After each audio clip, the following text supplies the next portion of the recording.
My mom moved up to the loft after her brothers died. At the time, it was as far away as she could get.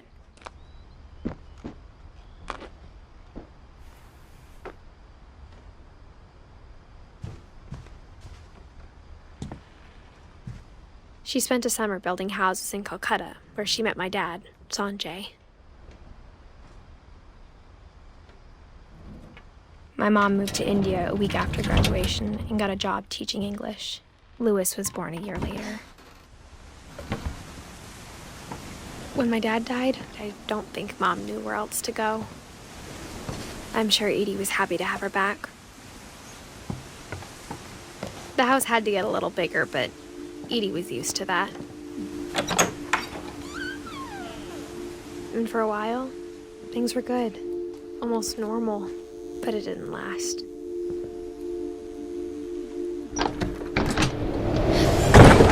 The beginning of the end was Milton's 10th birthday, when Edie gave him a castle. After Milton disappeared, the only thing he left behind was a room full of paintings.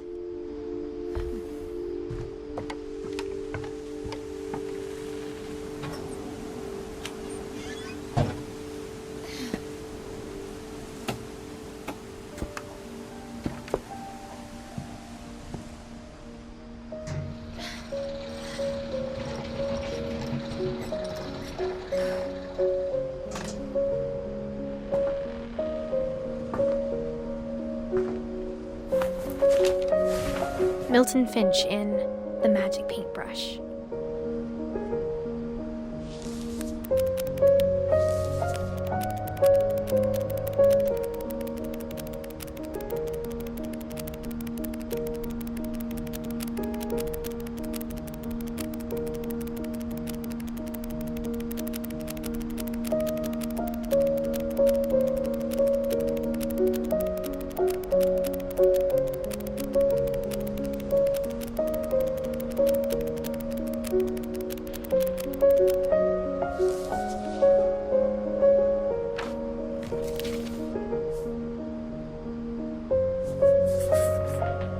I was 4 when Milton disappeared.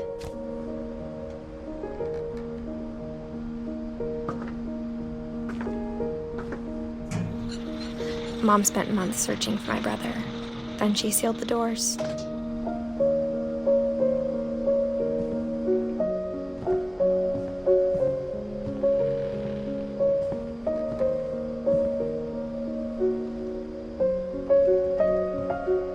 Whatever Milton had found in the house, Mom didn't want it getting out.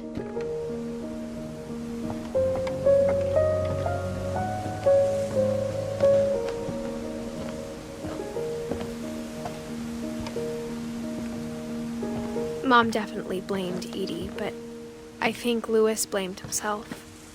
After he graduated, he just spent more and more time in his room, until Mom got him a job at the cannery. Everyone always told me to stay out of Louis's room, except Louis.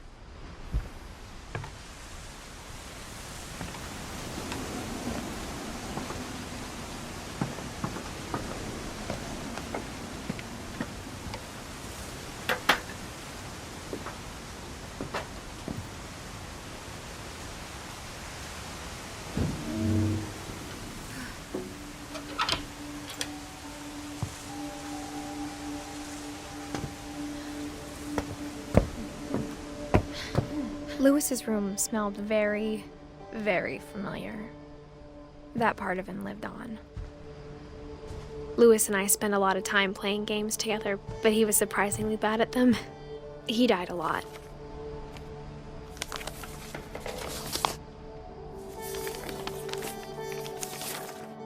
Dear Mrs. Finch, as Louis's psychiatrist, I can understand your desire for an explanation. As I see it, the trouble began in January, shortly after we convinced your son to seek treatment for substance abuse. Newly sober, I believe Louis first noticed the monotony of his daily life.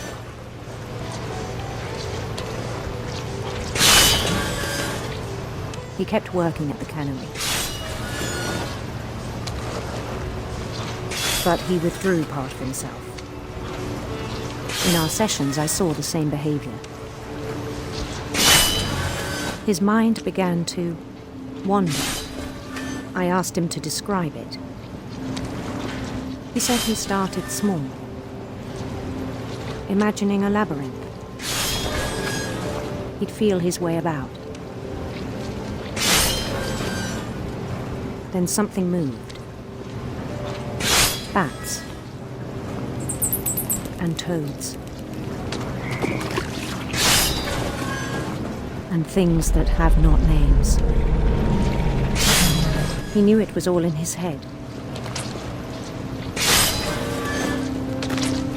But he took it very seriously. I had hoped he'd find himself.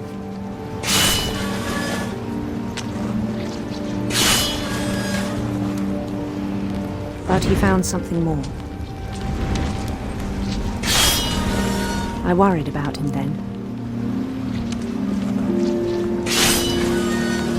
Daydreaming at the cannery, I spoke with his boss. But he said Lewis had become a model employee.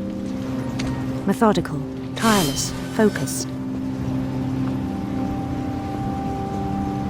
Like a whole new Lewis. So I let him go on.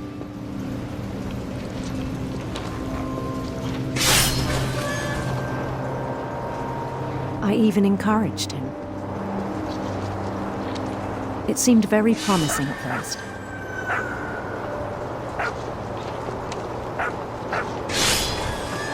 He told me he'd made a new friend.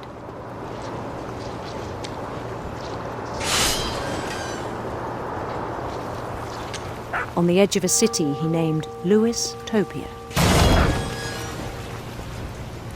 He built the city up slowly, brick by brick. Then he made musicians.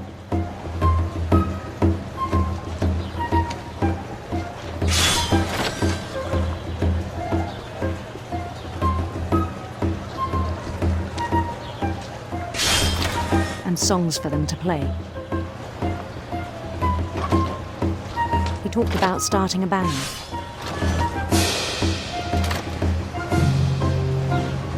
And he was always humming something.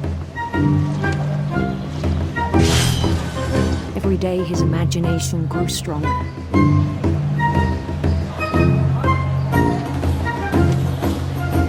He no longer spoke at the cannery. But his chopping was as reliable as ever. Then one day it struck him that all the cheering crowds, even the stones under his feet, were all in his imagination, so he could do whatever he wished.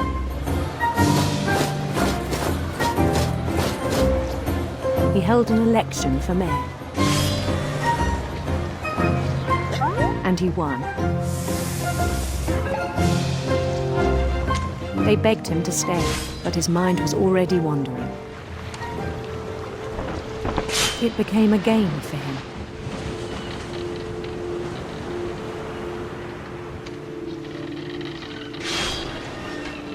He'd conquer a city, then immediately push on. New Louisville. St. Louis. He started drifting away from our reality.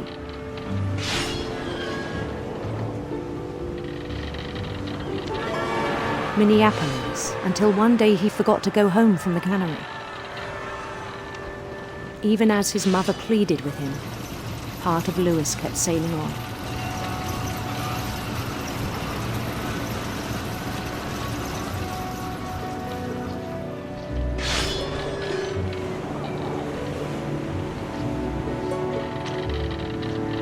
In Lewisburg, he heard rumors of a beautiful prince.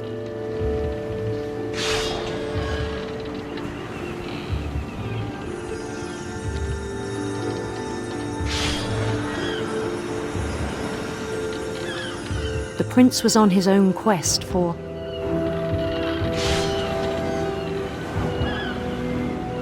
Radiant rainbows.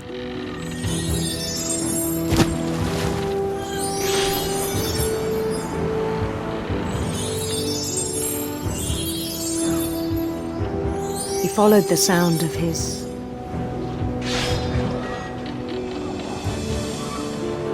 silver harp.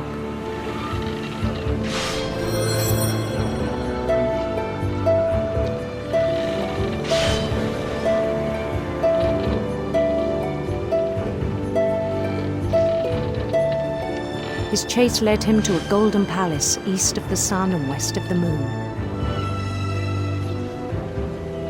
Even then, his logic remained sound.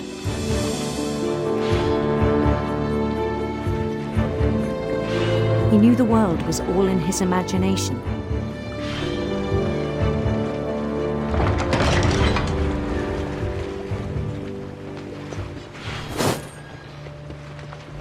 But he was so proud of having created it.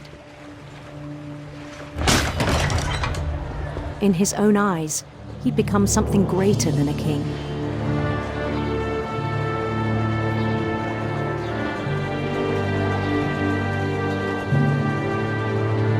For someone who'd never known success in the real world, I think it was overwhelming. And then it struck him that the real Lewis was not the one chopping salmon, but the one climbing the steps of a golden palace.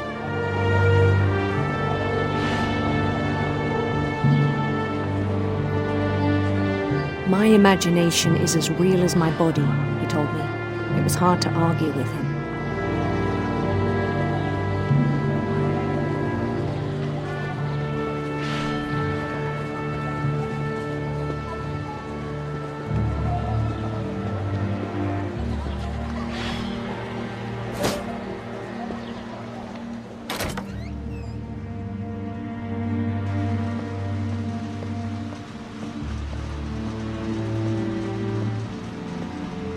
Began to forget the world we know.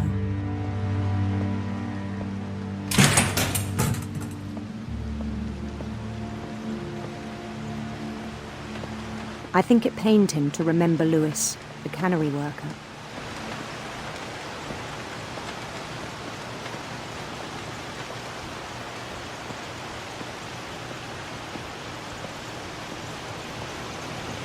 He began to despise the man with a royal contempt.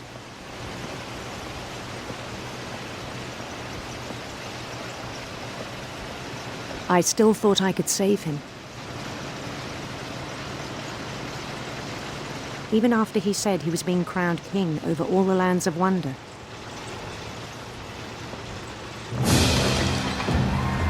The palace would be packed with his companions.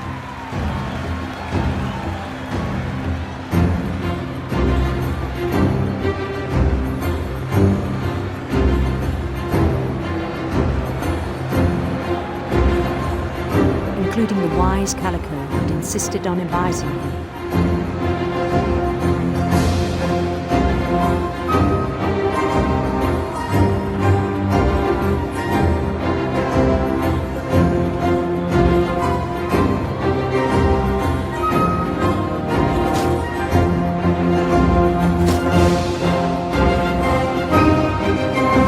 His prince waited, holding his crown.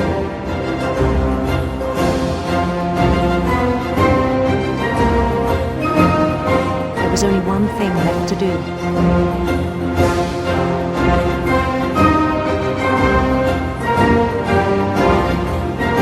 Bend down his head.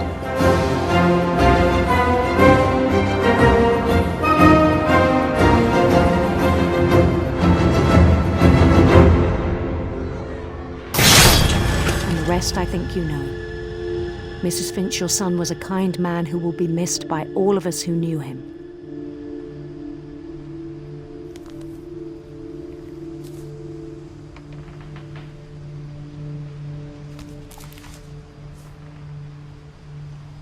My brother was really cool. I wish you could have met him.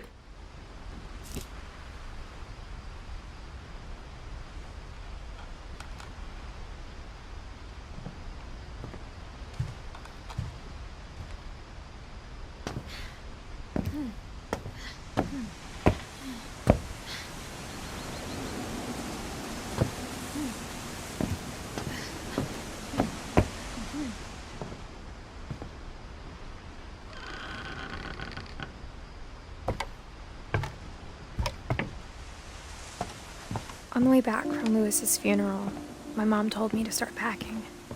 She waited until the day before we left to tell Edie.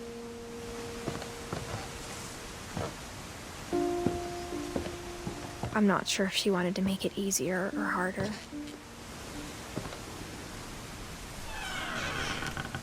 I wish we'd stayed.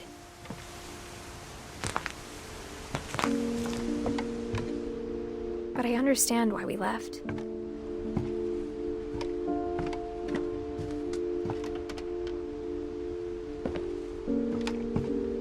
What happened that night had been coming for a long time. Maybe it should have come sooner.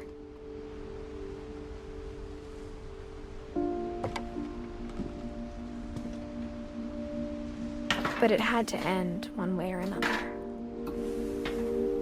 All that's left now is to tell you about that last night.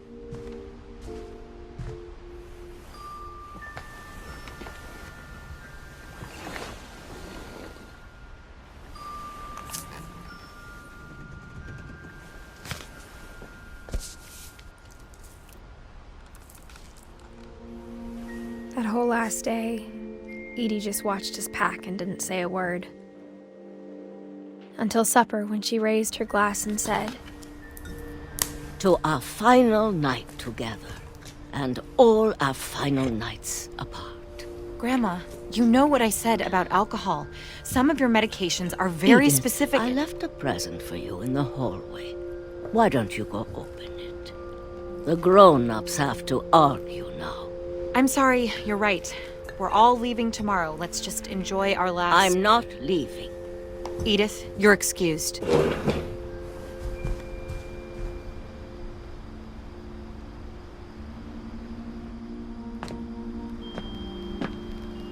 The power had been shut off that morning, but Edie always had plenty of candles.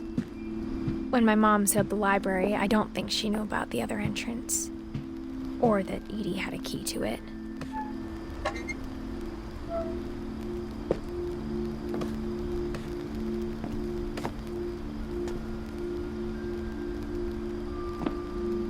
That thing you're afraid of isn't going to end when you leave the house. Edith has a right to know these stories. My children are dead because of your stories. I think it's best if Edith and I leave tonight. We'll have the nursing home send a van for you in the morning. Okay? Dear Edith, there's so many stories I wish I could tell you, but there's only time for one.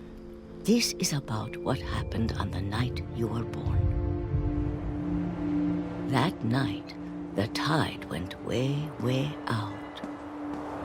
It was the first and last time I ever saw the old house aground. There'd been an earthquake out in the middle of the ocean. They called it the lowest tide in 1,000 years. God, it smelled awful. You know, I've seen that house every day of my life.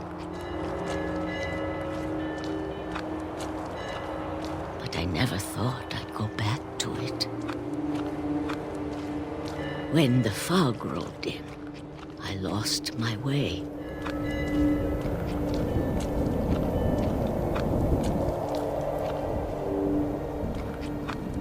I got turned around.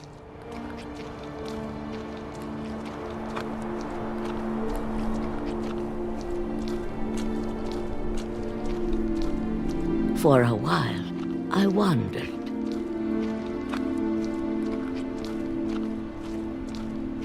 I started seeing things.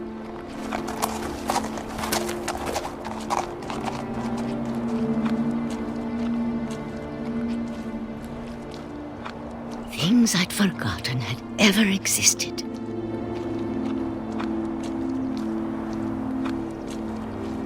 But when I saw them, they felt like old friends. That night, a lot of things came back to me.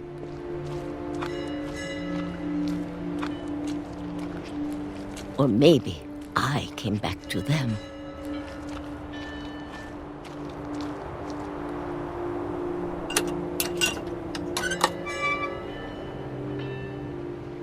things I can't explain, but that I need you to try and... Edith, what are you doing in here?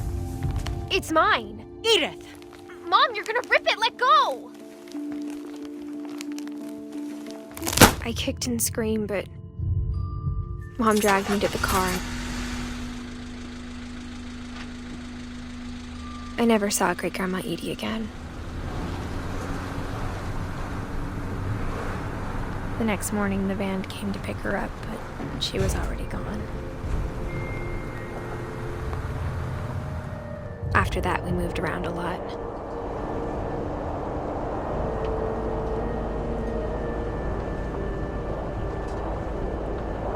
We both tried to make the best of it.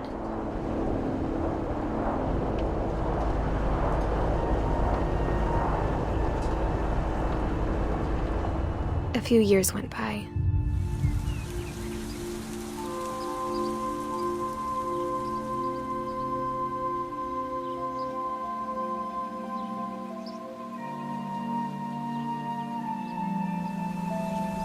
My mom didn't like to talk about it, but she started getting sick a lot.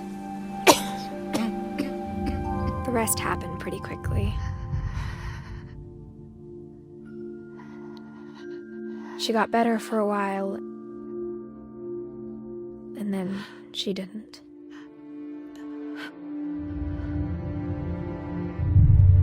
And then I was alone.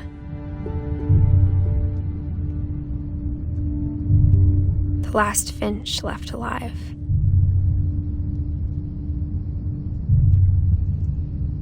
Until I found out about you. I'm still not sure what to tell you about all this. If we lived forever, maybe we'd have time to understand things. But as it is, I think the best we can do is try to open our eyes.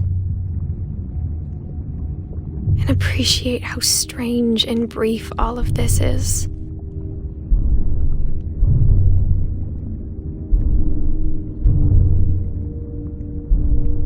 This journal was supposed to be for you. But now I hope you'll never see it. I just want to meet you and tell you all these stories myself. But I guess if you're reading this now, things didn't work out that way.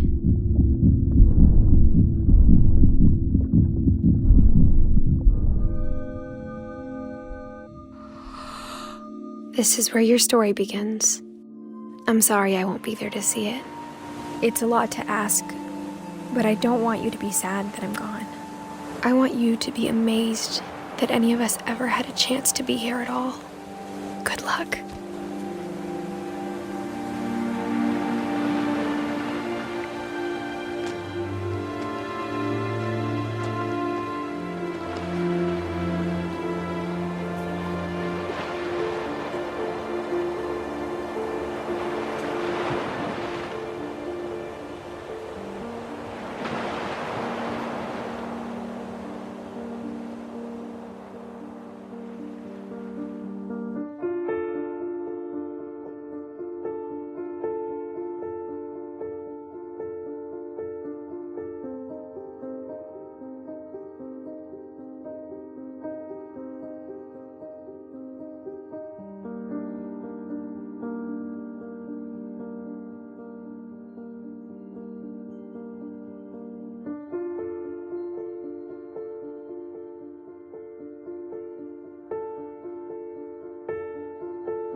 I knew Grandpa Sam had a twin, and that he never talked about him. I guess my grandpa didn't like history any more than my mom did.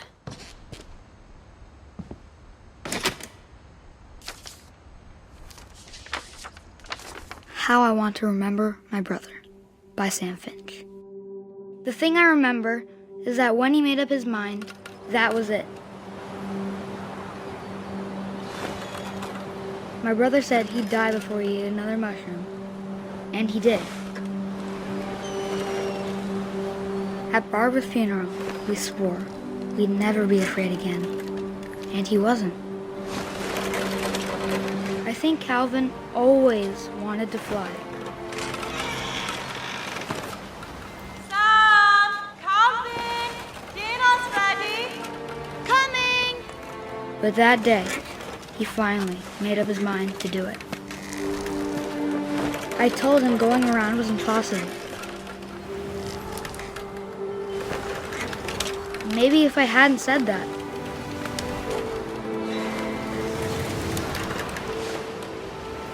Calvin! I'm not gonna tell you again! Maybe if the wind hadn't picked up, then maybe he'd still be here. But I doubt it. I think he'd already made up his mind. That's what I want to remember about my brother.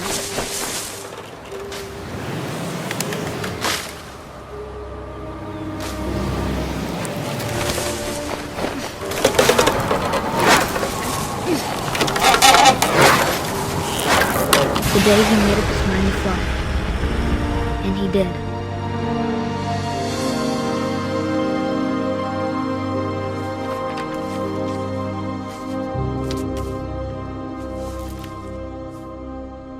Calvin's story felt strangely familiar.